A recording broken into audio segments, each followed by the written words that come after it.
Boa tarde, eu chamo-me Rui Pedro Sendinha, estou ligado um pouco à esta mostra, porque também ajudei a programar este filme e outros. Por exemplo, para a semana, já agora fica aqui uma dica para a semana de hoje, precisamente quarta-feira, à mesma hora, só que noutra cidade, não é muito longe daqui, é por isso que eu também estou a dar a dica. Vamos ter um filme chamado Uma Vida Melhor. Não é uma estreia, é um filme que estreou comercialmente em Portugal há 2 anos, mas nós queremos que pode dar um bom tema para um debate, sobretudo sobre o empreendedorismo e sobre a relação dos novos europeus com a ideia de criar um negócio. É bastante diferente deste filme.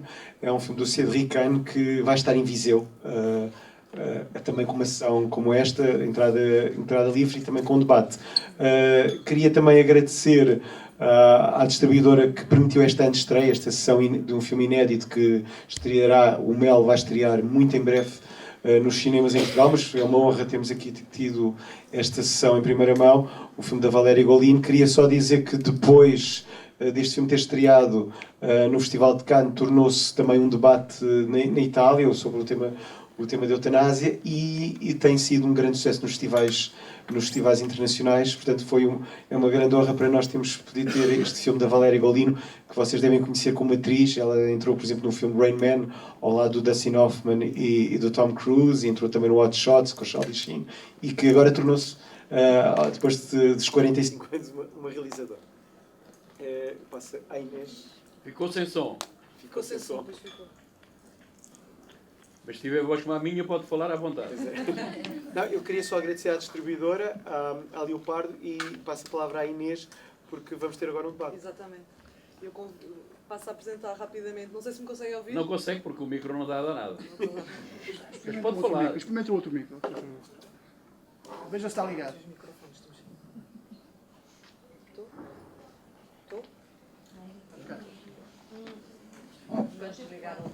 Já está. Passava agora a apresentar os nossos oradores convidados. Aqui à minha direita temos a professora Laura Ferreira Santos, que se licenciou em Filosofia pela Universidade Católica, doutorou-se em Filosofia da Educação pela Universidade de Minho, mas é sobretudo muito conhecida por nos ajudar a pensar estes temas. Já escreveu alguns livros, como O Testamento Vital e O Ajudas-me a Morrer, e hoje está aqui. Agradeço muitíssimo ter aceito o nosso convite, porque é fundamental o seu contributo para este debate. Também temos connosco o professor António Fonseca, que é licenciado em Psicologia e doutorado em Ciências Biomédicas pela Universidade do Porto e tem-se dedicado às questões do desenvolvimento psicológico e do processo de envelhecimento. Também, não precisa de muitas apresentações, mas o professor Daniel Serrão também se vai juntar ao nosso debate. É médico e é um dos pais da bioética em Portugal. Também convido a nossa moderadora para se juntar e vamos começar o nosso debate. É curtinho, tem duração de 1 hora, está bem?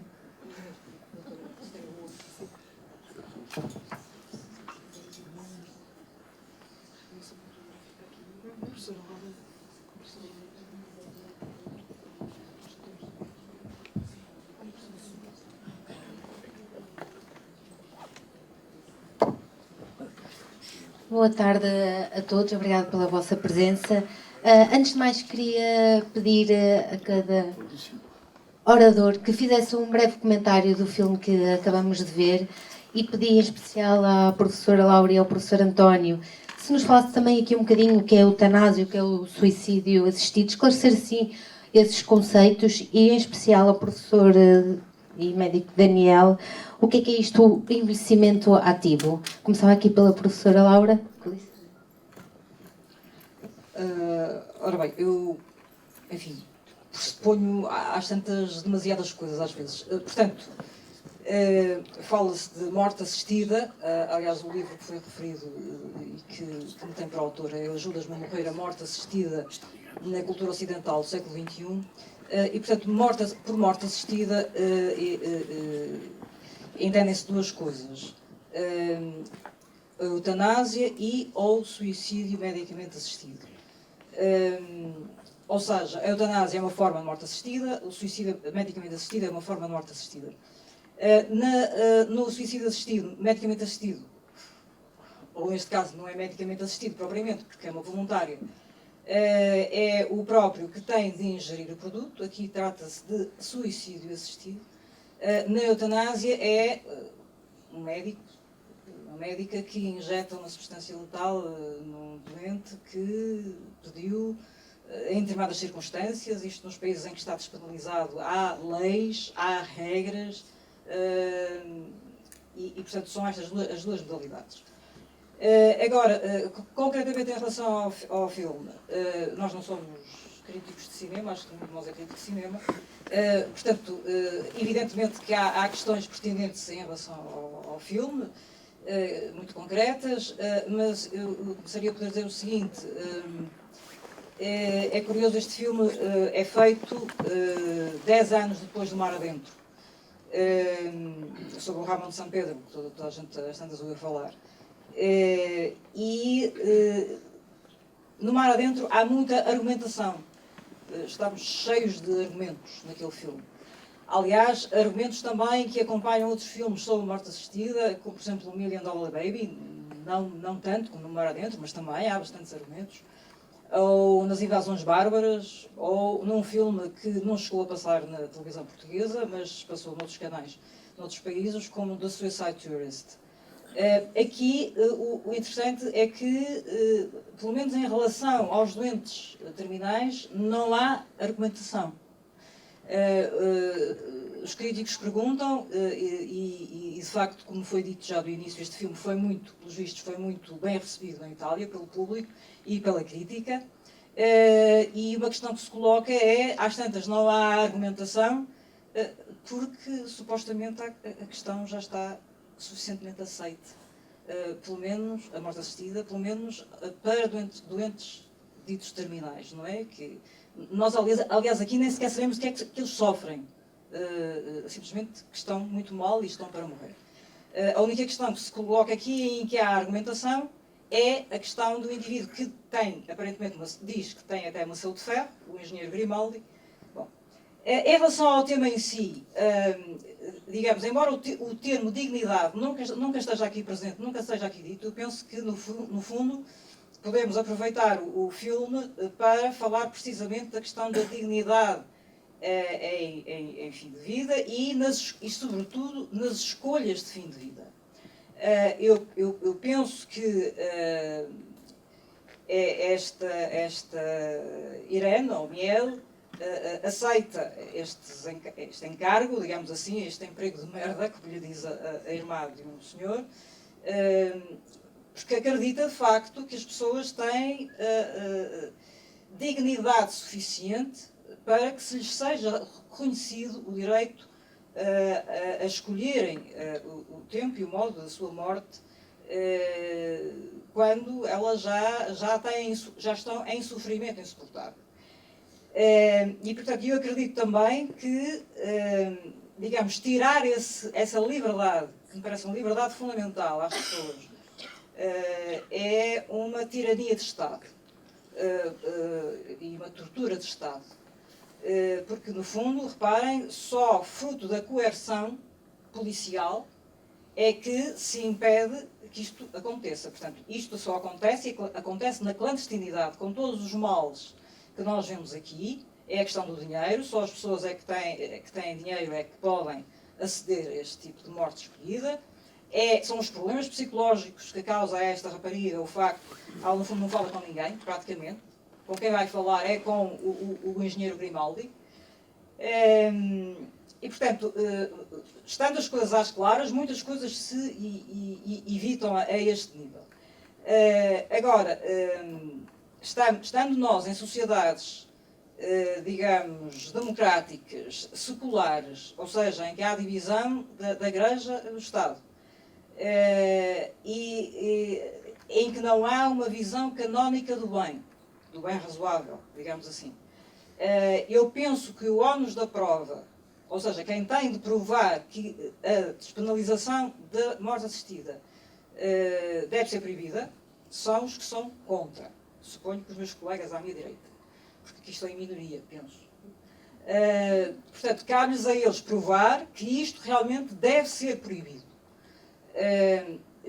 porque, mais uma vez, o que eu penso é que estão aqui em causa convicções íntimas, extremamente íntimas, das pessoas, sobre se querem aguentar até ao fim, morrer aos poucos, digamos assim, ou se querem, tendo uma doença, ou não tendo, será outra questão, mas tendo uma determinada idade, querer acabar com a vida. Portanto, são convicções tão íntimas que as equiparam a convicções religiosas e, digamos, ninguém está para proibir convicções religiosas. E, portanto, sociedades seculares, sociedades, nós não temos, em que há divisão do Estado e da Igreja, nós não temos legislar como se Deus existisse. Eu não estou contra a existência de Deus ou coisa parecida. Só estou a dizer que Deus não é para aqui chamado. A nível de Estados seculares e como é que se deve legislar nesta matéria. Bom, talvez passe a palavra aos... Bom, muito boa tarde. Começo por dizer que não tenho uma posição pública definida relativamente à questão da eutanásia e, portanto, a professora Laura não está em minoria nem nada que se pareça. Portanto, não foi para isso que me convidaram e, portanto, não vou, de facto, fazer aqui uma apreciação relativamente à questão de eutanásia ou de suicídio assistido. Aquilo que me pediram foi para fazer um comentário às questões relativas ao processo de envelhecimento deste homem. Eu não tinha visto o filme, portanto é a primeira vez que o estou a ver, vi ao mesmo tempo que todos os outros e, portanto, pediram para fazer um comentário relativamente ao processo de envelhecimento. Portanto, era para mim e não para o professor Daniel Serrano. Bom, um filme, em termos gerais, e pedindo, ou respondendo àquilo que me pediu, quer dizer, um filme é sempre um manipulador de emoções.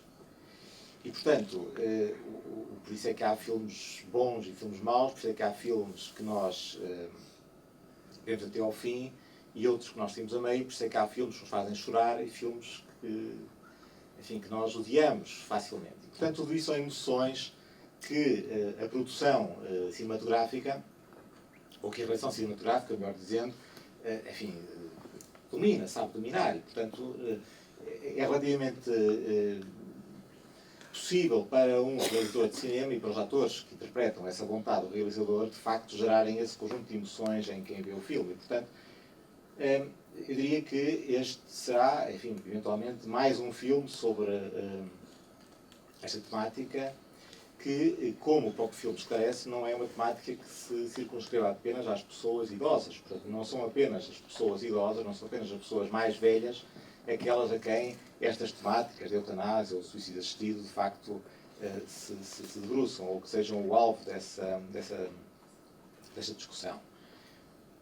Relativamente a este homem, e portanto aquilo que eu gostava de dizer, quer dizer, eu gostei do filme, acho que o filme interessante, naturalmente é um filme que procura gerar uma onda de simpatia relativamente à Irene, relativamente às pessoas que ela ajuda, e, portanto, sobre isso, de facto, não tenho mais a dizer. Quer dizer, não tenho, de facto, conhecimentos, como disse, para fazer uma crítica cinéfila a este filme. Relativamente ao intérprete, ao Grimaldi, e à questão que me coloca relativamente ao envelhecimento ativo, provavelmente pensando nele. O envelhecimento ativo constitui, a meu ver, uma armadilha, porque, não vou aqui contar a história toda, mas a noção de envelhecimento ativo é uma noção que tem, em termos públicos, cerca de 12, 13 anos, portanto ela mais ou menos foi difundida no ano de 99, portanto tem mais ou menos 13 anos. É uma noção que vem no seguimento de um conceito já anteriormente, uma ideia já anteriormente defendida, que era a necessidade de promover um envelhecimento saudável na população, e a noção de envelhecimento ativo, no fundo, vem dizer que, para além de ser saudável, as pessoas mais velhas, à medida que envelhecem, têm também uma obrigação cívica, digamos assim, de permanecerem ativas. E esse ativo, no fundo, vai desdobrar-se depois em 3 pilares que se prendem com a participação, com a saúde e com a segurança.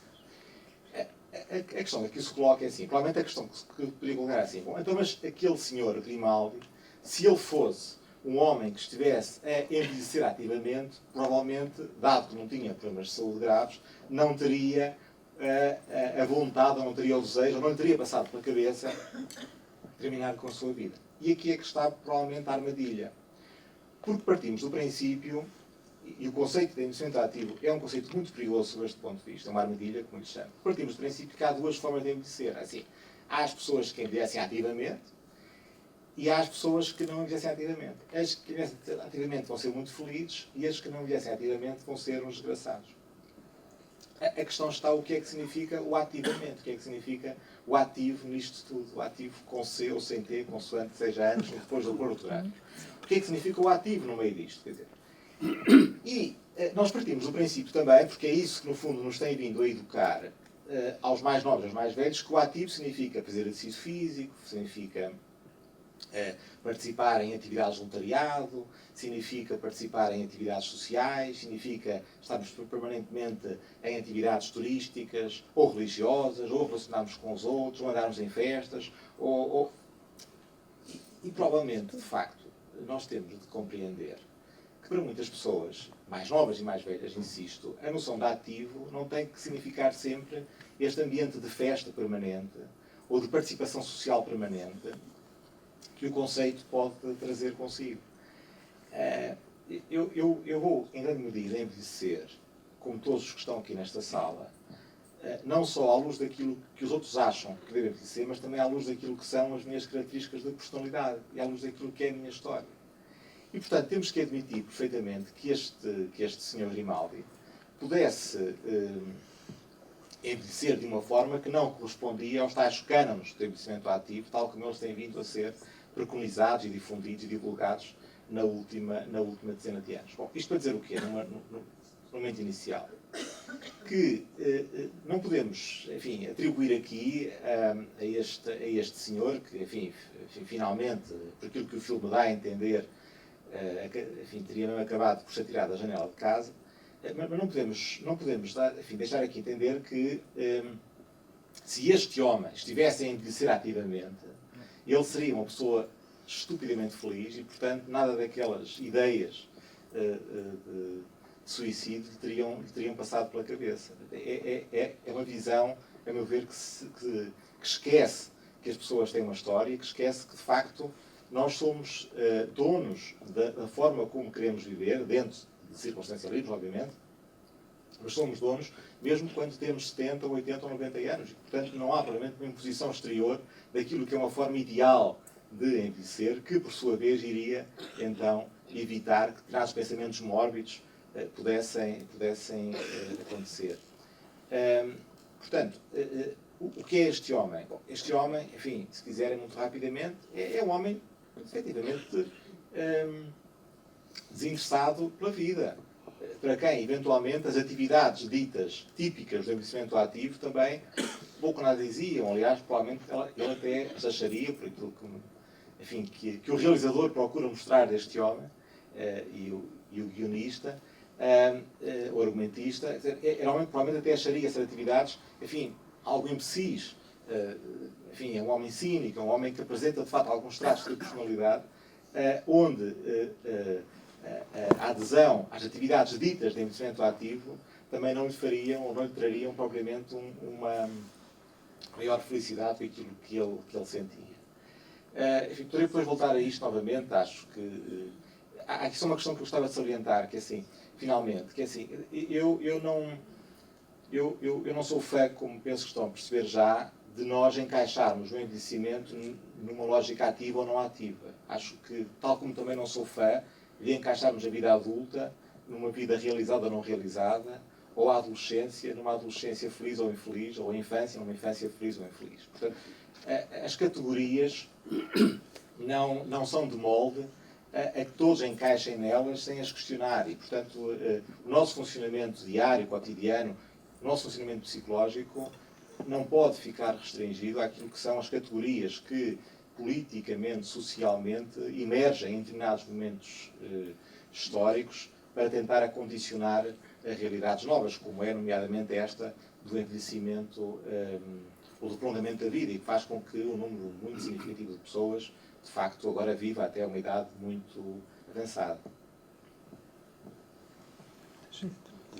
Obrigado. Eu queria começar por saudar e agradecer as pessoas que ficaram depois da projeção do filme. Queria cumprimentar os meus dois companheiros de debate, a professora Laura e o professor António Fonseca, e pedir à moderadora que fizesse favor de me mandar calar quando achar que eu já estou a esgotar o tempo, porque eu nunca mais me calo. Com esta matéria, sobre este tema, poderia falar 3 ou 4 horas, ou 5 ou 6. Bom, vamos começar por dizer alguma coisa sobre o filme. Eu gostei muitíssimo do filme. O filme é de uma honestidade absoluta. Não trata de nada que diga respeito à eutanásia. Vamos já começar por nos entender. Não tem nada a ver com eutanásia. A eutanásia é um acontecimento que sucede no interior de um processo de assistência médica a uma pessoa doente. Em regra, num hospital, pode a pessoa estar a ser tratada em casa, mas em regra num hospital. E então só há eutanásia quando uma pessoa decide pedir ao médico que a mate. O médico ouve este pedido e decide se mata ou se não mata. Isto no interior, sempre no interior, da prestação de cuidados de saúde. Portanto, é uma matéria para ser discutida, não é apenas para ser discutida entre médicos, naturalmente, mas é a responsabilidade fundamental do médico. Se não houver médicos que acolham o pedido de eutanásia, nunca haverá eutanásias. Haverá muitos pedidos, ou poderá haver muitos pedidos de eutanásia, mas não haverá ato de eutanásia. O ato de eutanásia é, insisto, a decisão do médico matar o seu doente a pedido do doente. Não é nada disso que nós vimos no filme. O que vimos no filme são situações em que determinadas pessoas pedem, ou desejam, ou alguém em vez delas, que as ajudem a matarem-se. Habitualmente, quando uma pessoa quer matar-se, mata-se, se tiver condições para isso. Os jovens, infelizmente, matam-se em Portugal, e não são poucos por ano, em toda a parte se matam, matam-se os idosos, os tais que acham que já não vale a pena viver e resolvem matar-se. Ontem ou anteontem vimos que um idoso matou a mulher idosa e depois tentou suicidar-se e a arma não disparou e ele disparou mal e ele está vivo, está no hospital à espera, provavelmente, ou de morrer ou de escapar. Eu pergunto até a mim próprio o que é que este homem pensará agora, se não morrer, o que é que ele vai fazer da vida dele? Vai tentar matar-se outra vez, certamente, é a única coisa que dignamente ele pode fazer. Bom, portanto, é uma situação completamente diferente. E o filme mostra a dificuldade de viver, a dificuldade de querer terminar de viver e a dificuldade de ajudar o outro a deixar de viver.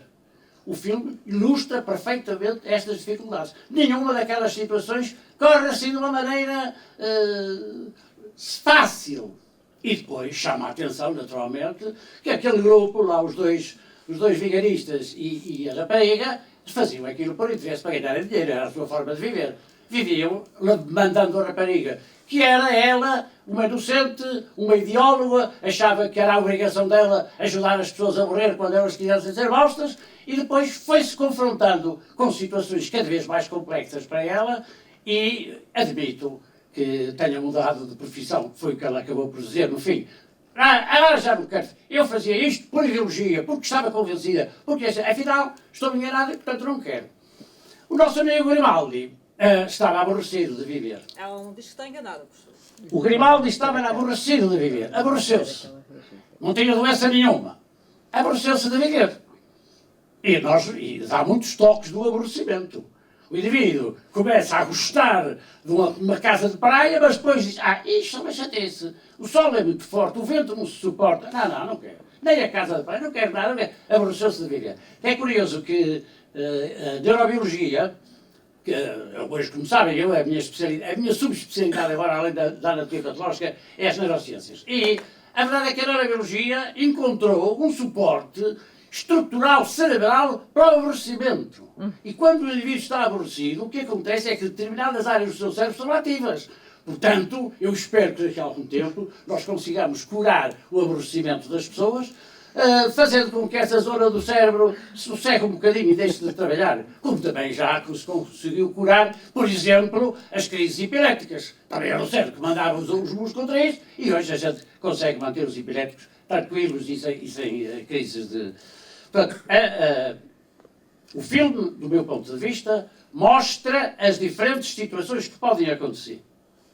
Quer o nosso amigo aborrecido de viver, que à medida que foi falando com a rapariga, foi começando a encontrar alguns pequenos interesses em voltar a estar vivo, e o filme não nos diz, pelo menos para mim, que não consegui perceber, se ele de facto acabou por usar, acabou por morrer como um cão, não é? Como ele disse, com piada, era um labrador, acabou por morrer como um labrador, ou se conseguiu, de facto, terminar com a sua vida voluntariamente. Portanto, trata-se de situações, insisto, só para não complicarmos a discussão, que não tem nada a ver com a eutanásia. A eutanásia é um problema à parte, merece ser tratado, naturalmente, é complicado. Este também é complicado. Como vimos, ajudar outra pessoa a morrer é uma decisão muito difícil. É muito difícil a pessoa decidir que quer que a ajudem a morrer. E é muito difícil a quem agora vai fazer esse serviço, chamemos-lhe assim. Quem vai colocar ali à disposição da pessoa os meios com os quais ela possa suicidar-se. Mas realmente são coisas diferentes. Uma coisa é o suicídio, é a pessoa que se mata, embora com apoio ou ajuda de outras pessoas, e outra coisa é a eutanásia. A eutanásia é um problema, do meu ponto de vista, que deve ser tratado no interior da prestação de cuidados de saúde, enquanto que a ajuda ao suicídio é um problema social, um problema complicadíssimo. Vamos ter de saber como é que pode nascer no interior de uma pessoa a vontade de deixar de viver. Eu não sou muito favorável, e a professora Laura já me tem ouvido dizer isto, não sou muito favorável a que a gente introduza aqui o conceito de dignidade, ou de qualidade de vida. Porque quer a qualidade de vida, quer a dignidade, são avaliações individuais. Eu avalio a minha qualidade de vida aos 86 anos, avalio a minha dignidade em relação aos meus comportamentos, mas não dou a ninguém o direito de se intrometer com o juízo que eu faço sobre mim próprio. Era o que faltava. Que me dissesse assim, você já está velho, ouve mal, vê mal, se calhar já não vale a pena, porque já não presta. Eu é que sei, se daqui a 6 anos, ou 7, quando tiver 95, ou 99, ou 100, é que eu sei se estou contente por estar vivo, se quero continuar vivo, e ninguém tem que me vir lá com tretas a dizer o senhor já está muito velho, o melhor era pedir a alguém que o ajude a morrer. Não, é de morrer quando chegar a hora certa, não tenho problema nenhum, gosto muito de mim, gosto muito da vida, se amanhã estiver com um cancro a morrer, continuarei a gostar muito de mim.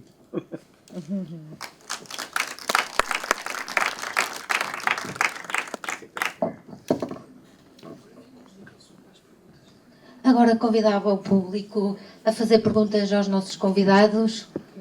Temos um senhor lá em cima com...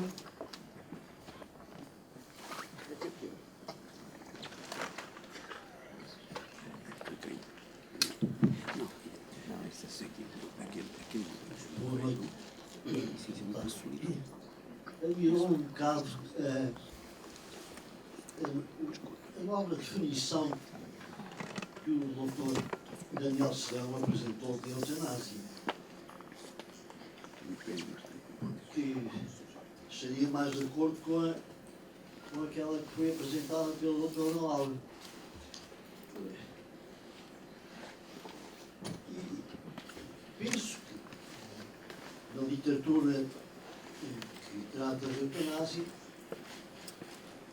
é sempre não tem que ser integrado nos cuidados de saúde.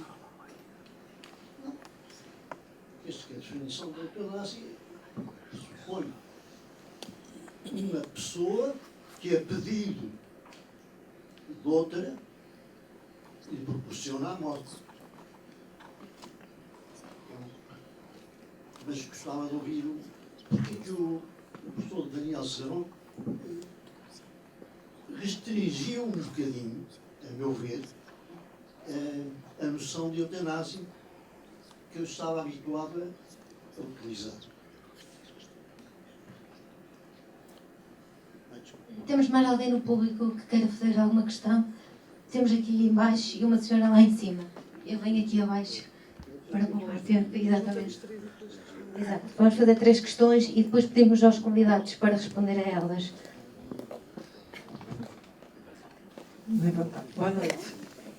Eu coloco a questão tanto da eutanásia como do suicídio assistido, que foi bem explicado pelos professores, pelo menos para mim, ficou muito claro. Como uma coisa muito pessoal. E acho que dentro disso tudo entra um pouco a questão da crença religiosa. Eu acho que vai muito mais além de uma pessoa, por exemplo, crer ou não crer na vida após a morte. Falo isso porque tive uma experiência muito triste. Faz 2 anos que eu perdi um filho com câncer, 35 anos, advogado. E senti e o vi morrer aos poucos. Morreu comigo, do meu lado, assistindo, mas não houve eutanásia, nem no hospital, nem o ajudei num suicídio. Jamais faria isso. Até porque, como creio numa vida após a morte, estou colocando o meu pensamento, né, que as pessoas podem ou não crer nisso. Acho que cada um de nós tem um tempo certo para viver. E não acho que podemos... Eu acho que não posso decidir o meu momento. Eu não sei, como sou também reencarnacionista, acredito em outra vida, fica muito complicado eu praticar ou ajudar alguém a morrer. Então, eu acho que dentro da religiosidade, dentro da sua crença, eu acho que cada um tem que ter o seu conhecimento, a sua vontade. Eu acho que isso também vem a mesma coisa em relação ao aborto ou qualquer outra coisa. Eu acredito em Deus, acredito numa pós-vida e acho que, por crer, não teria, nem tenho o direito de tirar a minha vida ou tirar a vida de alguém.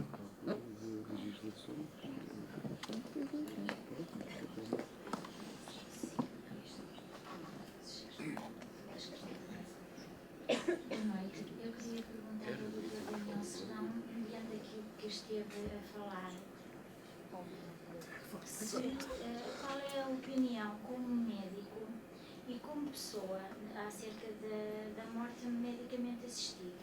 Obrigada.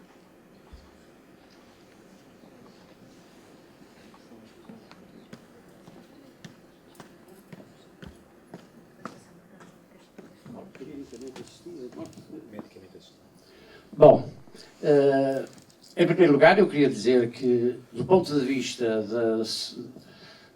vamos dizer assim, do rigor do nosso debate e da nossa conversa, é preciso sabermos bem que sentido estamos a atribuir às palavras. As palavras não são neutras, por mais que a gente às vezes julgue que são. As palavras não são neutras, axiologicamente, não são neutras. E, portanto, temos de saber, quando estamos a usar a palavra eutanásia, a que situação concreta nos estamos a referir. Porque há muitas atitudes médicas relacionadas com o final da vida das pessoas. E agora, depois que se desenvolveram os cuidados intensivos, ainda pior. E nós sabemos que há obstinação terapêutica, que há interrupção de tratamentos fúteis ou inúteis, e muitas vezes que há a aceitação da vontade do doente não receber, não aceitar um tratamento que lhe poderia salvar a vida, mas o doente tem direito a recusar qualquer tratamento, mesmo aqueles que lhe poderiam salvar a vida ou que lhe poderiam manter a vida durante mais algum tempo. Isso é um direito do doente. Portanto, o doente exerce esse direito e o médico obedece a esse direito. Não pode forçar o doente a aguentar tratamentos quando o doente disser: eu não quero receber mais quimioterapia, mais tratamento nenhum. E o médico diz: mas está indicado fazer esse tratamento. Poderá estar indicado, mas quem decide aquilo que se faz sobre o meu corpo sou eu. E o médico não pode. Isto é bom, muitas vezes fazem confusão com isso. O médico não pode impor tratamento nenhum ao doente. Ainda insisto que desse tratamento pudesse resultar a conservação da vida. Falamos sempre das testemunhas de Jeová e das transfusões de sangue, onde é claro, o doente vai morrer se não receber sangue, não recusa o sangue, morre e está tudo bem, nem o médico é culpado, nem a pessoa é culpada. Portanto, há muitas situações. A interrupção, por exemplo, de próteses ventilatórias ou de suporte cardiorrespiratório, quando declaradamente, pelo exame clínico, o médico reconhece que são uma inutilidade, a obrigação do médico é suspender. E isto não é a eutanásia. A eutanásia precisa de 2 elementos importantes. O pedido do doente. O doente tem de pedir e pedir em estado lúcido, de consciência, com capacidade para exercer a autonomia de pensamento e da vontade.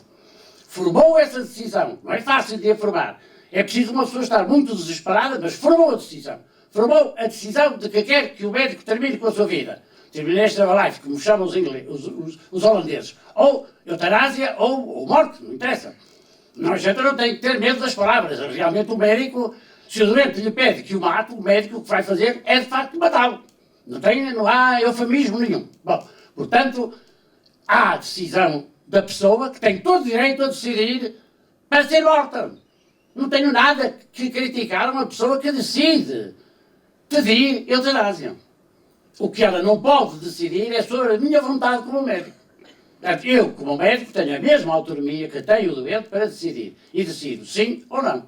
De acordo com a minha própria estrutura pessoal. Além de profissional, também pessoal, como quiserem. Ética, social, podemos pôr aqui os adjetivos que quisermos. Bom, portanto, isto é por isso que eu digo, vamos discutir a eutanásia, muito bem, mas então vamos discutir apenas esta situação. Como é que se forma a vontade na pessoa? Quais são os motivos que ela tem para formar essa vontade? Saber se essa vontade é livre, autónoma, etc. E depois ver que condições tem o médico para formar a sua vontade de matar o doente ou não matar o doente. Portanto, não vamos discutir a eutanásia, porque o filme não se refere a isso.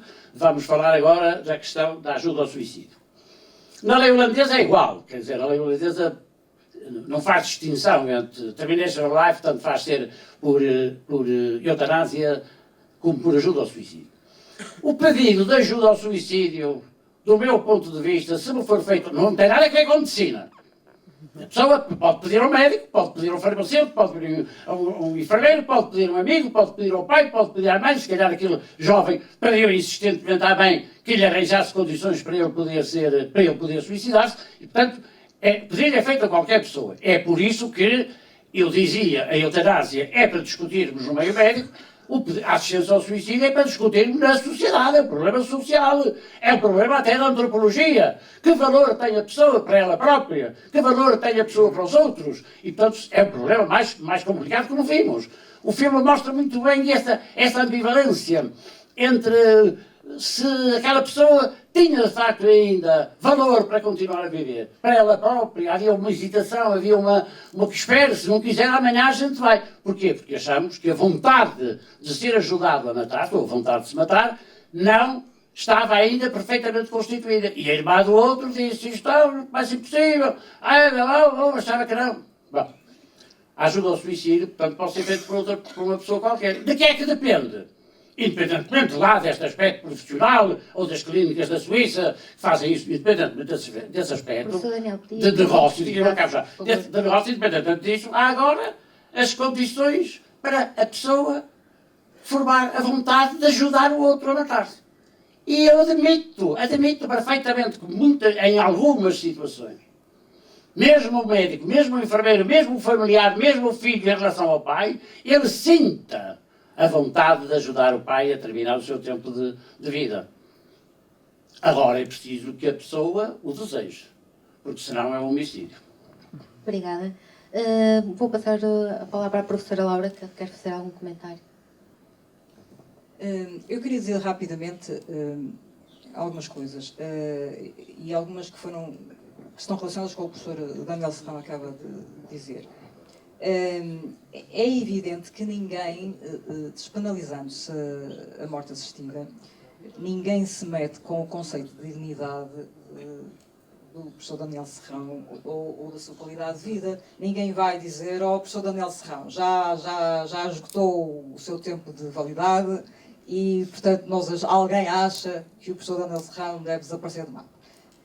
Bem sabe, o professor Daniel Serrão bem sabe que na Holanda, na Bélgica, no Luxemburgo, nos dos Estados Unidos, em que há o suicídio assistido, não, eutanásia, bem sabe que ninguém se mete, ninguém diz, olha, você acabou, portanto, vamos despachá-lo. É o próprio que diz. Portanto, o que o seu professor acaba de dizer não é, desculpe, mas não é verdade, ninguém vai matá-lo, como costuma dizer, não é? E não ajudar a morrer. O seu professor nunca usa o termo ajudar a morrer, usa sempre matar. Eu achei sempre muito interessante uma frase do Kafka, que estava com uma doença terminal e que pediu ao seu médico que o ajudasse a morrer. E o médico disse que não. E ele disse-lhe, o Kafka, mate-me, ou se não o faz, é que é um assassino. É um assassino? Claro. Isso é uma definição de assassinato que não é jurídica, minha filha. Tenha paciência. Que não é. Está aí algum jurista, já está com os cabelos em pé. Estamos a falar de Kafka, que é um literato, não é? Estamos a falar de Kafka, que é um literato, não é? Bom, mas, portanto, isto para dizer apenas que numa despenalização, na Bélgica, na Holanda, no Luxemburgo ou na Suíça, as pessoas ainda por cima vão lá de avião ou de automóvel, portanto ninguém está... São elas que têm de despender dinheiro para ir lá, portanto ninguém lhes disse em casa, não foi a Dignitas que lhes disse: olha, a sua qualidade de vida é muito má, você venha cá, que a gente... Não é? Quer dizer, foram, ainda por cima, tem de ser gente muito motivada para ir lá e muitas vezes... digamos, passar por cima de proibições policiais.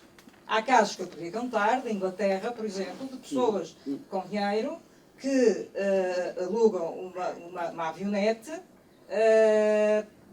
para evitar controlos policiais e para poderem ir à Suíça, porque, digamos, estas leis contra a morte assistida só se mantêm, repito, por imposições dos códigos penais e das polícias. Claro. Não é? Portanto, se alguém tem a polícia em cima, ou alguém que me ajudou, tem a polícia em cima. Portanto, e a questão da qualidade de vida é evidente que é o próprio que a define. Não é alguém, não seria possível, não estamos no Estado nazi, não é? Não é o outro que vai definir a minha qualidade de vida, sou eu que a defino. Não é o outro que vai dizer que o meu sofrimento é suportável ou é insuportável. Ah, não, minha senhora, o seu sofrimento ainda é suportável. Não, sou eu que o vivo. Portanto, nestes países em que está despenalizada a lei, o que as pessoas têm é de tornar o seu sofrimento insuportável, que não é medido por termómetro, evidentemente, não é? Têm de mostrar que ele é inteligível ao outro, não é? A questão do diálogo, de falar, não, por causa disto e daquilo e daquilo outro, e das minhas convicções, não é? Bom, quanto à eutanásia, o professor Daniel Serrão insiste em que é um problema médico e que o outro é que é um problema social. Não, para mim, os dois são um problema político, são um problema social. Político no sentido mais nobre do termo, que é do governo da cidade. Como é que nos vamos organizar socialmente? E, portanto, neste caso concreto, como é que nos vamos organizar socialmente perante os pedidos de morte ou de ajuda a morrer de certas pessoas? E isto não pode ser entregue apenas aos médicos. Isto é entregue à sociedade no seu todo, e por isso é que vocês organizam estes debates, é entregue à sociedade no seu todo, para a sociedade. Isto é demasiado perigoso e não só perigoso, importante, mais perigoso, é demasiado importante para ser entregue apenas aos médicos. E, portanto, a questão de... Quanto àquilo que... Só uma parte. A rapariga... O seu professor Daniel Serrão disse que a rapariga acha que se enganou. Reconheceu que estava enganada. Eu acho que não é bem isso.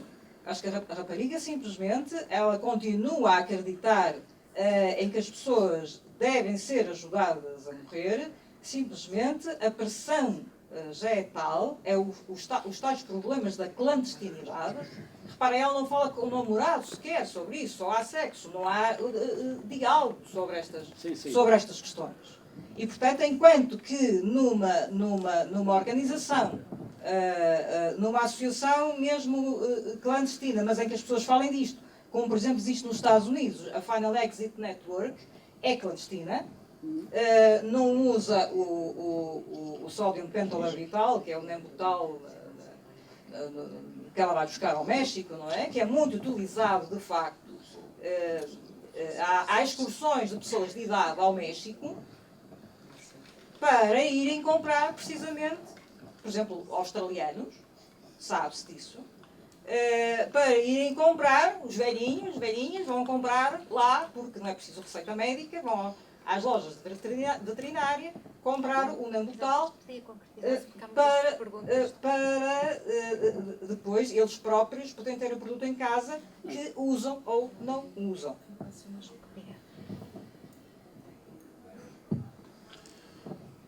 Boa noite a todos, eu peço desculpa, estou um bocadinho fora da norma. Já saí porque fui chamado, pela minha profissão, fui chamado para ir lá fora, mas estava com um bichinho e quis vir aqui só por mais 2 minutos, pedi para me adiarem o meu compromisso por 1/4 de hora. Cumprimento a mesa, no sentido simbólico, que não tem mesa nenhuma, mas os senhores conferencistas, e quero dar a minha opinião também sobre isto. O que é que eu penso? É que nós estamos a procurar dar umas explicações pela parte final e não pela parte inicial. O homem é um ser sociável e não me consta que os animais, e o homem também é um animal, que se matem ou que procurem a sua morte. Nós não sabemos bem o que é que eles pensam. Mas o que é certo é que o homem intrinsecamente não quer morrer. Mas a sociedade de consumo em que nós estamos, ele quer. Aquele senhor engenheiro, uma das coisas que mais me impressionou foi a sua solidão. O envelhecimento ativo, que o Sr. Professor António Fonseca conta, o envelhecimento ativo exige em absoluto um outro ou outros. Ele, só, como estava ali, solitário, é levado à depressão. Tinha uma força de ferro, mas ele sentia-se só e queria desaparecer porque não tinha com quem conviver. Eu tenho alguma experiência, e fiz, por acaso, ainda até há bocadinho estava a falar com o Sr. Professor Daniel Serrão, que cumprimento muito efusivamente pelo seu brilhantismo das suas exposições, foi meu mestre, e eu fiz agora, realmente, um mestrado que tratei desse assunto da psicologia, precisamente do idoso, da solidão do idoso. E realmente tenho contacto com 120 idosos em 2 lares de uma instituição que pertence, que é uma Misericórdia, e vejo como é, e como eles se deixam de ter os olhos no chão, na sua solidão e a querer a morte, e quando arranjei um serviço de voluntários, e os voluntários o trouxeram acima, eles começaram a olhar para o ar e a sorrir, e a ter teatro, funções teatrais, lá mesmo na mesma Misericórdia. Quer dizer, a sociedade é que é a causadora, e a sociedade porquê? Porque ela é vítima e autora da sociedade de consumo, em que cada um trata do seu próprio interesse e abstrai-se do interesse do outro, da nova era em que nós estamos inseridos. Mesmo aquela senhora lá ia com os coisinhos nos ouvidos, o indiferentismo perante a sociedade em que ele está inserido. E esse indiferentismo faz com que cada um que se sente mais isolado realmente não queira, entende, não estou cá mais. Compreendo perfeitamente que possa haver esse...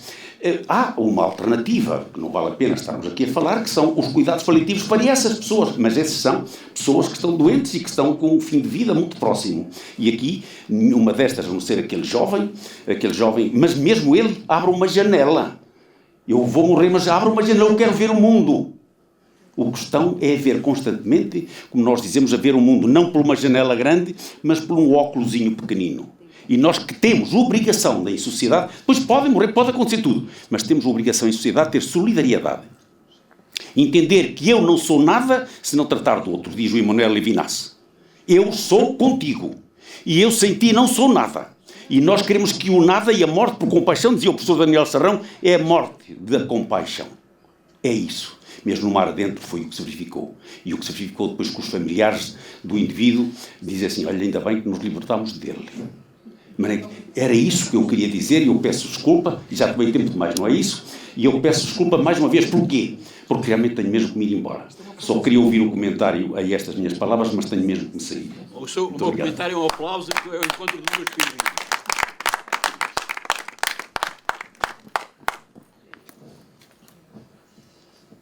O filme comoveu-me imenso. Foi a primeira vez, tal como o Rui disse, isto estreou agora, e o filme comoveu-me imenso e pôs-me mesmo a pensar. Acho que não paramos o tempo suficiente para levarmos estas questões a fundo e 1 hora não chega para nada. Eu acho que a minha maior pergunta é, eu comovi-me imenso com cada um daqueles casos em que as pessoas pediram para pôr fim à vida. E para mim, antes de entrar nesta sala, era claríssimo que a vida é o mais importante do que tudo, mas de facto ver este sofrimento comoveu-me imenso. E de facto não paro muitas vezes para pensar nisto. E queria perguntar à mesa, mas qual é que é o limite? Qual é que é o limite? Porque faz-me imensa confusão, de facto, como este senhor há bocado disse, não estar em sociedade, não ajudarmos as pessoas, tal como a Mel ajudou, a Irene ajudou o senhor a sair da pressão, na medida dela, não é? Na medida em que ela podia ajudar o senhor a ter vontade de viver outra vez. A minha pergunta é, nós, ao avançarmos com a decisão de legalizar, qual é que é o limite? É o limite. Porque nós não conseguimos medir o sofrimento, não é? Uns têm sofrimento físico, porque um senhor tinha SIDA, outra senhora tinha cancro e outro senhor era tetraplégico. Deu para identificar o sofrimento de cada um fisicamente. O sofrimento do outro senhor era psicológico. Era doente, era depressivo profundo, não é? Qual é que é o limite? Isso é que me faz verdadeiramente confusão. É, nós, como em sociedade, podemos estar a definir o limite disto? Eu pergunto ao professor Fonseca se aquele engenheiro Grimaldi o qualificaria de deprimido. Se te perguntam-me se eu qualificaria como deprimido, diria que sim, uma leve depressão. Mas não mais do que isso. Não mais do que isso, sim, uma leve depressão. Nós não podemos querer obrigar as pessoas, sejam elas idosas ou não, a encaixarem naquilo que nós achamos que é o melhor para elas, não é? E eu por acaso não achei que a Irene tivesse vontade de ajudar o senhor a sair da depressão em que ele estava. Aliás, quiseram ali os papéis inverteram-se. E a dada altura, digamos, o que ela procurava nele era um apoio para as suas angústias. E não o contrário. Portanto, ali há de facto, ela vai ajudá-lo, ela pensa que vai ajudá-lo a morrer, e no fim, quer dizer, é ele que a ajuda a ela a pelo menos pensar naquilo que faz, a ter a tal caixa de ressonância daquilo que ela faz, porque, como disse a Laura muito bem, de facto, ela não tinha ninguém com quem falar sobre aquele assunto e, portanto, naturalmente era uma mulher atormentada com aquilo que era o seu cotidiano. Eu julgo que é assim, há aqui uma questão, já foi falada aqui e acolá, que é a questão da qualidade de vida. A qualidade de vida não se pode medir da mesma forma, apesar de ser um conceito subjetivo, como é, não se pode medir da mesma forma quando nós temos 20, 40, 60 ou 80 anos. E também não podemos medir da mesma forma quando estamos saudáveis ou quando estamos doentes. Ou seja, apesar de ser um conceito subjetivo, há alguns marcadores que nos ajudam a perceber o que é ter ou não ter qualidade de vida. Há pessoas que sofrem miseravelmente numa parte final das suas vidas, e repito, independentemente da idade, e que continuam a achar que provavelmente, ou que podem achar que provavelmente foi até a própria doença que os leva a encontrar mais significado na vida que têm do que quando estavam completamente saudáveis. Ou seja, mesmo que a qualidade de vida não se meça ou não possa ser medida à luz, digamos, daquilo que são os índices objetivos, materiais, mensuráveis, a qualidade de vida pode ter muitos rostos e um sentido para a vida pode ser um desses rostos. E esse sentido para a vida pode ser encontrado quer numa situação de saúde, quer numa situação de doença, quer aos 30 anos, quer aos 90 anos. Tudo aquilo que eu vi até agora, também há aqui uma outra questão que eu gostava de salientar, que se prende com esta questão do envelhecimento e com esta figura que este homem, enfim, com aquilo que ele procura traduzir. Este homem, sendo um homem, diria assim, desligado da vida, era um homem que provavelmente, digamos, já pouco interesse, já poucas coisas, já poucas pessoas lhe poderiam de facto gerar interesse na vida. Mas também não é líquido que as pessoas que estejam desligadas da vida decidem morrer, ou decidem atirar-se de uma ponte, ou decidam pedir a alguém para os ajudar a morrer. Isto é, há modos de vida que se arrastam durante anos e anos a fio, numa enorme sonolência, sem que isso signifique necessariamente que eu quero morrer, ou eu quero que alguém me ajude a morrer, ou eu quero matar. E, portanto, o apelo que este homem, digamos, ou aquilo que ele personifica, nos poderá fazer aqui, ou o apelo que ele nos poderá deixar, é que, de facto, antes dessas questões relativas ao suicídio assistido, há muito mais a fazer no sentido de ajudar as pessoas a encontrar um sentido para a sua vida, seja que não seja o nosso sentido, não seja aquilo que nós achamos que elas devem sentir, considerar aquilo que nós achamos que elas devem fazer. Não é? Eu, se propusesse a este homem, a este Grimaldi, porventura, para ele fazer voluntariado, ele provavelmente não dá uma merda. Não é? Portanto, provavelmente. A postura dele não era propriamente a de quem estivesse muito disponível para encetar uma atividade de voluntariado. Mas isso não significa que, provavelmente, se eu procurasse conhecê-lo melhor, não encontrasse nele alguns aspectos que, eventualmente, poderiam aumentar a sua motivação e a sua autoestima e fazê-lo redescobrir um sentido para a sua vida. Agora, não é a partir daquilo que eu acho que as pessoas todas devem fazer, porque eu faço e sinto-me bem com aquilo que eu faço. Repara, quer dizer, na altura ela pergunta, faz aquela pergunta inocente, mas continua a fumar para quê? Quer dizer, porquê continua a fumar? Quer dizer, é uma pergunta perfeitamente idiota. Quer dizer, este homem já há muito tempo que seguramente essa questão do fumar se lhe teria colocado, eventualmente, e quando para ele não fazia nenhum sentido, não é? Portanto, eu julgo que eu não sou, como disse no princípio, não sou, de facto, não tenho as questões relativas à eutanásia e ao suicídio assistido, digamos, suficientemente desenvolvidas e amadurecidas na minha cabeça para conseguir ter sobre elas o discurso como tem o professor Serrão ou como tem a professora Laura, independentemente do discurso ser mais favorável ou menos favorável. Mas, digamos, a minha preocupação centra-se sobretudo em que, à medida que as pessoas envelhecem, e pensando certamente na figura do Grimaldi, de facto, elas consigam descobrir um sentido para a sua vida. Não, e insisto, a partir da armadilha que conceitos como envelhecimento ativo, ou envelhecimento produtivo, ou outros encerram, mas a partir daquilo que é a sua história pessoal e a partir daquilo que são as suas características de personalidade.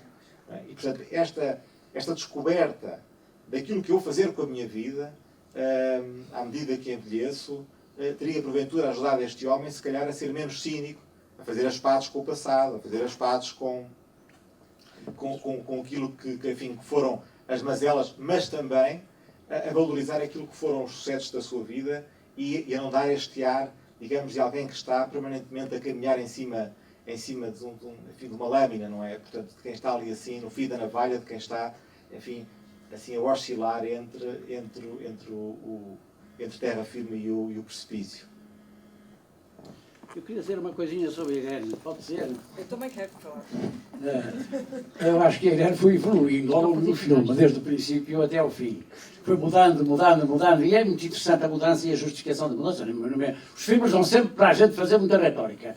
E eu diria que a rapariga inicialmente faz aquilo como se fosse uma profissão qualquer, com eficiência, pronto, mas a primeira pessoa que morreu foi a mãe, não é? Que ela ajudou a morrer. Penso eu que era a mãe, não é? Era a mãe, o pai e tal. Eu fiquei com a ideia que era a mãe dela. Mas, de qualquer maneira, era uma coisa profissional. Tenha cuidado, não engano, é assim, faça, coisa perfeitamente profissional. E as relações sexuais também eram assim. Espera aí, agora estou cedo, parece, acaba lá que eu tenho de ir embora, vou para o México e tal. Portanto, ela não tinha capacidade para amar ninguém. A primeira pessoa que ele começou, talvez, a abrir-lhe uma perspectiva boa foi o rapaz com a doença neurológica progressiva, provavelmente, que ela não conseguiu aguentar cumprir as regras. Isto há regras. As regras excluem completamente o afeto e o amor. Cumpre essas regras, é o profissional, faz o que tem de fazer, faz bem feito, muito bem, ali, está tudo bem feito. Também não gostei muito daquela mistura de música com vodka. Não achei que era uma mistura de música, sim senhor. Eu já escolhi as peças de música que eu ouvir quando estiver a morrer, estão lá já separadas, não há problema nenhum. Vou ouvir o coro dos escravos da ópera Nabucco, que é para celebrar a libertação. Eu vou libertar-me deste corpo e, portanto, vai ser uma festa formidável. É isso que eu quero ouvir, mas sair ali ao canto dos escravos, deixaram de ser escravos dos egípcios e os judeus puderam voltar à terra prometida. Bem, mas se dizer que a rapariga foi evoluindo, talvez, nessas situações, se o homem... E depois começou a querer, porque ficou amiga do nosso Grimaldi, e o que queria era, no fundo, era o que queria era evitar que ele se matasse. Estava assustadíssimo, será que ele se matou? O telefone não apareceu, fez todos os esforços, porque ela não queria que ele se matasse. Não queria, porque achava que... provavelmente simpatizou com ele, tiveram ali, não quero dizer nada de natureza sexual, porque não era... Mas uma conversa de afeto. São as duas primeiras pessoas que entre si manifestam algum afeto. Ela manifesta algum afeto. Fora disso, realmente não ia muito longe para ajudar as pessoas, porque não era o papel dela, não é? Mas as pessoas que manifestam a vontade de serem ajudadas a suicidar-se devem ser, como dizia o professor e bem, devem ser observadas, estudadas. Muitas delas poderão ter uma alteração, uma doença, não é? Esse pedido é um pedido de uma doença neurológica que pode ser curada. E naturalmente mudam completamente da sua postura em relação à situação.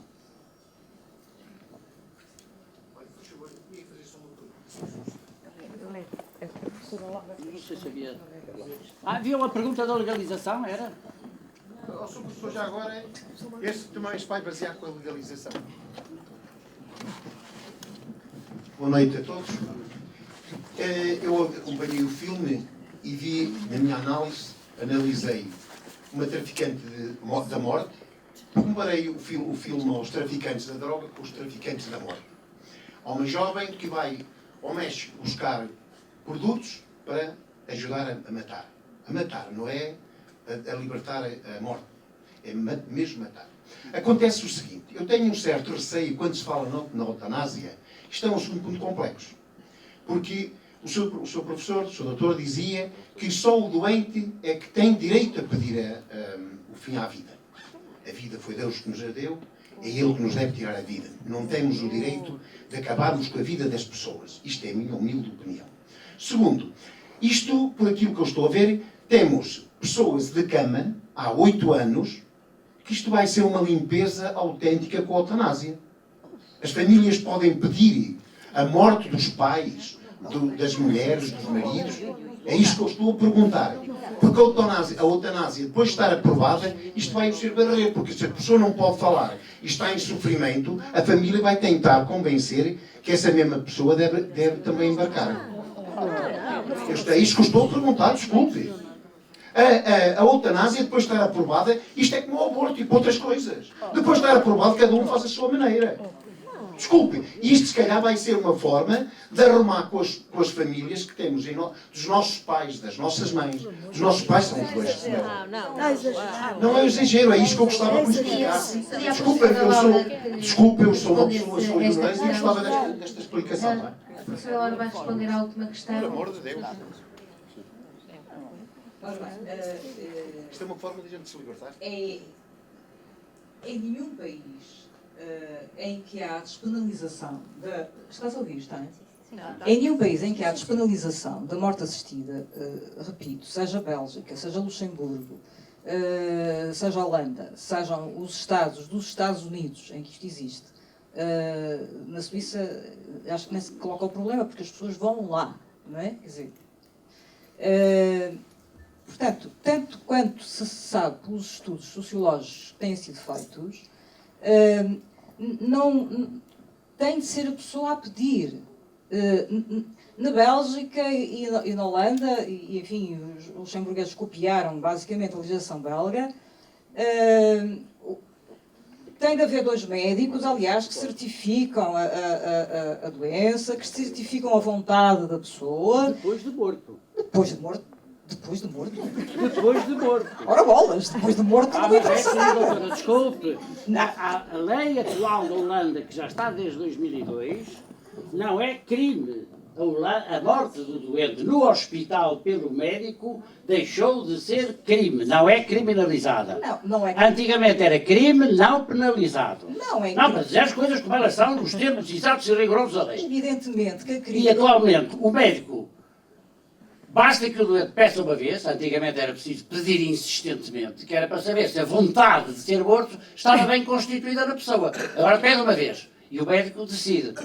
E depois de morto, se o delegado de saúde, digamos assim, o médico legista da zona, tiver dúvidas e não autorizar o funeral, porque esta lei está na lei holandesa dos funerais, agora já não está. O ato de encerramento, então ele pode fazer autópsia. Agora já não está. E se chegar à conclusão que o dinheiro está errado, o médico não é acusado de homicídio, é acusado de erro de diagnóstico, que é muito mais fácil. Esta é a situação atual, professora Laura. Desculpe, mas é a situação atual. E também não conheço nenhum Estado dos Estados Unidos que tenha lei de eutanásia. Tem lei de suicídio assistido, mas qual é o Estado dos Estados Unidos que tem lei de eutanásia? Mas eu disse por acaso isso, professor. Como? Eu não disse isso. Desculpa, então fui eu que entendi mal. Eu disse que nos Estados Unidos, ao contrário da Europa, só há suicídio medicamente assistido. Isso, nos pronto. Estados do Oregon, muito de bem. Washington, sim. de Vermont e de Montana. Pois, pronto. É só dizer que eu percebi mal, desculpa. Mas, portanto, aliás, isto levava-nos longe e a gente não pode, não é? Mas, por alguma razão, na Holanda, os médicos começaram a recusar demasiado as eutanásias, não, aguento mais um bocadinho, ainda pode, ainda não sei o quê, não sei o que mais, e as pessoas começaram já, prevendo a negativa do médico, elas próprias a encarregar-se de, digamos, irem pondo, tratarem de estratégias de porem fim à vida com a ajuda de terceiros. Isto foi demonstrado numa tese de doutoramento de um psiquiatra holandês. Portanto, perante o recuo dos médicos, portanto, isto não é assim, aí vai, pede uma vez, sim senhor, amanhã matamos, não é? Quer dizer, aí vai, pronto, está despachado. Não é assim, não é? Quer dizer, há regras. E no caso, aliás, por exemplo, por exemplo, no caso da Bélgica, no caso da morte ainda ser daqui a um tanto tempo, um mês ou não sei o quê, então aí entra um psiquiatra ou um psicólogo para fazer uma avaliação mais completa da situação. Portanto, isto não é assim, agora vamos despachar as sogras, quem a gente não gosta, o pai que me tratou mal, a mãe que me tratou mal, e o tio, e enfim, por aí fora. Porque há regras, não é? Aliás, tanto é assim que nestes países, no fundo, a percentagem de pessoas que morre de eutanásia ou suicídio assistido, ainda assim, se vamos ver números absolutos, parece muito, mas se vamos ver a percentagem em relação à mortalidade aos óbitos, é relativamente reduzida, não é? 2%, não é? Para lá. 2,5%, não é mais. Agora, ainda em questão, uma questão que ninguém pegou ali da senhora a propósito da religião, é evidentemente que cada pessoa tem as suas convicções religiosas e deve, acho eu, proceder de acordo com elas. Agora, como estamos aqui numa questão social que não abrange só as minhas convicções, mas as dos outros. E, portanto, despenalizar a morte assistida não obriga ninguém. Assim como a questão do aborto. Não é por haver uma lei em Portugal que possibilita o aborto até às 10 semanas que vou fazer um aborto, sou contra. Portanto, se eu sou contra a morte assistida e acho que Deus é que me tem de tirar a vida, etc, etc, etc, isso, portanto, a despenalização não obriga ninguém. Agora, dá um direito às pessoas que o pretendem. E isso parece-me que as pessoas que têm a religião, eu sou católica também, as pessoas devem pensar nisso. Penso que a questão, alguém disse aqui, foi-se embora, que os animais não se matam. Bem, há a questão das baleias e de outros animais, enfim, não interessa. A questão é que nós temos uma grande diferença em relação aos animais, é que nós temos uma consciência refletida sobre nós próprios. E, portanto, refletimos sobre o que nos acontece. Refletimos sobre as nossas situações. Eu tive um cão que cegou e não tinha problemas nenhuns. Eu parecia felicíssimo da vida. Se um de nós cegasse, às tantas era um grande problema. Os headphones naquela jovem não me parece significado de indiferença. Parece-me, mas é significado de aquilo é uma tensão tal que ela tem de extravasar. É música, é natação, é bicicleta, porque é clandestino. Ela não fala com ninguém, como já se disse aqui, não é? No mar adentro, de modo algum, os familiares disseram que se viram livre do Ramon Sampedro, pelo contrário. Há uma cena, por exemplo, no filme, em que o cunhado diz ao filho: tu não te metas, não digas nada ao teu tio, que não sei o quê. A gente não deixa morrer. Ele há de ficar aqui. Só a cunhada, que era... Bom, e depois o sobrinho também foi percebendo. Mas a cunhada que tinha tanto amor pelo cunhado, não é? É que foi vendo que realmente aquela situação era e compreendeu. Foi compreendendo, por uma questão de amor. Quanto a, digamos... a Holanda e outros países, reparem, a Holanda é um país que trata muito bem os deficientes. A Holanda é um país em que tem lares dos melhores da Europa, ou mesmo os melhores da Europa. Já o Montaigne, no século XVI, falava de histórias, realmente, em que as pessoas, já por idade, muita idade, se dizia, perguntavam-se a si próprias, mas enfim, porquê é que eu hei de continuar aqui?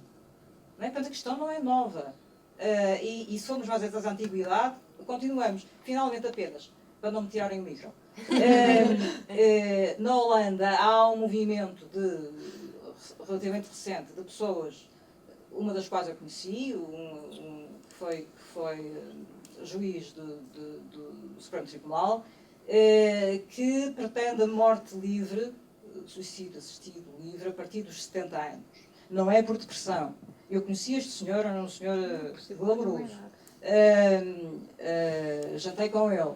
É um senhor que simplesmente me diz: eu, felizmente, nunca tive problemas de saúde, sempre vivi bem. Agora, a decadência assusta-me. E, portanto, eu, quando achar que tenho a minha vida realizada, entre aspas, eu gostaria de partir sem a decadência da velhice. Não quero aguentar isso. E, portanto, há um movimento de pessoas na Holanda, juntamente com ele, que pretende isso. Bem, isso já seria discutir os limites, como se disse há pouco. Temos uma sessão, obrigada, e temos uma sessão de cinema a começar dentro de 5 minutos. Eu queria agradecer a todos a presença. Isto é um debate interminável. Eu se calhar podia... eu se calhar não sei se posso fazer isto, mas os contactos. Quem quiser continuar ou colocar questões ao nosso painel, podem ser disponibilizados os contactos para, se no futuro quiser. Este debate é interminável e muito obrigada à presença de todos.